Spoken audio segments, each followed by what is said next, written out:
নিজামুদ্দিনে কাটালাম একটা সুন্দর সন্ধ্যা। দিল্লির নিজামুদ্দিন।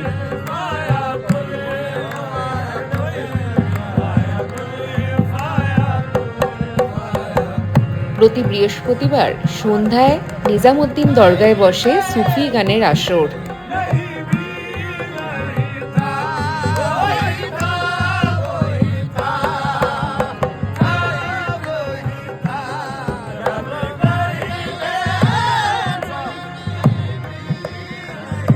একদিন একটু অফিস থেকে তাড়াতাড়ি বাড়ি ফিরে পৌঁছে গিয়েছিলাম নিজামুদ্দিন দরগায়।